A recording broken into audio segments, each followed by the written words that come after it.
करोड़ रुपए से ज्यादा महत्वपूर्ण यह है कि आंध्र का गौरव ऐसा विशाखापट्टनम स्टील प्लांट अब लंबे समय तक चलने वाला है, वो सुनिश्चित हो गया है।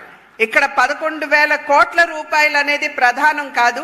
ఇక్కడ ఏదైతే ఆంధ్ర యొక్క ఆత్మ గౌరవంతో ఈ ప్లాంట్ వైజాగ్ స్టీల్ ప్లాంట్ ముడిపడి ఉన్నదో దాన్ని ముందుకు తీసుకుని వెళ్తూ మరింత అభివృద్ధి పదంలో నడిపించడం అనేది ఇది సునిశ్చితమైందని చెప్పి మీ అందరికీ కూడా తెలియజేస్తున్నాను. अमरावती राजधानी की जो कल्पना चंद्रबाबू जी ने की थी और मोदी जी ने जिसका भूमि पूजन किया था, वो पूरे अमरावती प्रोजेक्ट को एक प्रकार से दरकिनार किया था।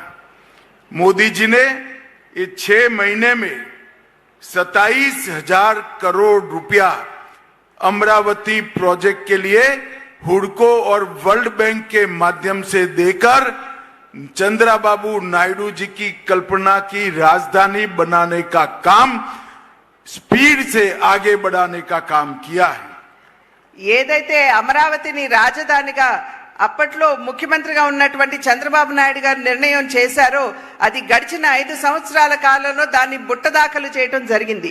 అయితే ఇవాళ 27,000 కోట్ల రూపాయలు అటు హట్కో మాధ్యమంగా అదే విధంగా వరల్డ్ బ్యాంక్ మాధ్యమంగా కూడా నరేంద్ర మోడీ గారు ఇవాళ చంద్రబాబు నాయుడు గారికి అదే విధంగా రాష్ట్రానికి అందించి అమరావతి నిర్మాణానికి గతిని అందించినటువంటి విషయం మనం గమనించాలి.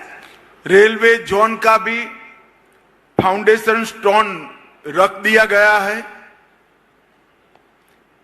రైల్వే జోన్ కూడా ఏదైతే ఇంతకు ముందు చాలా నెమ్మదిగా అడుగులు వేస్తూ వెళ్ళిందో దాన్ని కూడా ఇవాళ ఆంధ్ర రాష్ట్రానికి అందివ్వడం జరిగింది.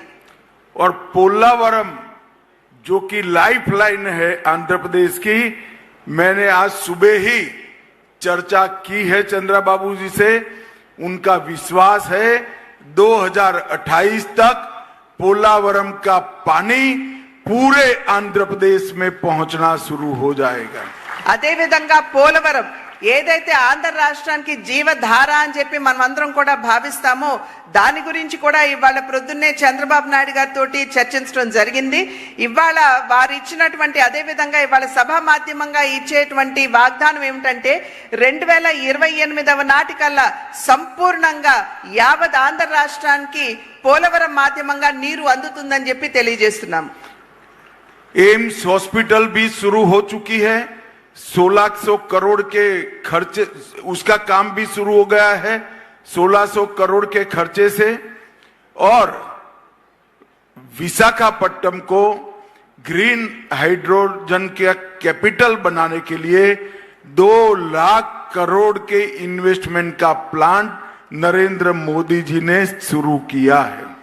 అదే విధంగా రాష్ట్రంలో AIIMS hospital all India institute of medical sciences ఏదైతే ఉందో 1600 కోట్ల రూపాయలతోటి దాన్ని ఇక్కడ ప్రారంభం చేయడం జరిగింది. పని కూడా జరుగుతూ ఉన్నది. అదే విధంగా విశాఖపట్నంలో గ్రీన్ హైడ్రోజన్ ఎనర్జీ ఏదైతే ఉందో దానికి సంబంధించి దగ్గర 2 లక్షల కోట్ల రూపాయల మేరకు అక్కడ డబ్బులు పెట్టడం జరిగింది. लगभग 1,20,000 करोड़ के हाईवे और इंफ्रास्ट्रक्चर के प्रोजेक्ट भी इसी 6 माह के अंदर अप्रूव हुए हैं। దగ్గర 1,20,000 కోట్ల రూపాయల మేరకు హైవేలు కావచ్చు లేకపోతే ఇతరత్రా కావాల్సినటువంటి మౌలిక సదుపాయాలు కావచ్చు వాటన్నింటికి సంబంధించినటువంటి పనులు ఇప్పుడు ప్రారంభమయ్యాయి ఈ 6 నెలల్లోనే. अंत में मैं इतना ही विश्वास दिलाना चाहता हूं कि केंद्र की नरेंद्र मोदी सरकार और स्वयं हमारे प्रधानमंत्री जी आंध्र के विकास के लिए चंद्रबाबू नायडू के साथ चट्टान की तरह खड़े हैं। అదే విధంగా నేను ఇవాళ చివర్లో ఒక మాట నేను చెప్పదలుచుకున్నాను మీ అందరికీ. కేంద్ర ప్రభుత్వం ఏదైతే ఉందో అదే విధంగా నరేంద్ర మోడీ గారు సైతం ఆంధ్ర రాష్ట్ర అభివృద్ధి కొరకు రాష్ట్ర ముఖ్యమంత్రి వర్యులైనటువంటి చంద్రబాబు నాయుడు గారు వెనక ఇంచుమించుగా ఒక కొండలాగా వారి అండదండలు అందిస్తూ నిలబడి ఉన్నారు అని చెప్పి తెలియజేస్తున్నాను. మిత్రులు, NI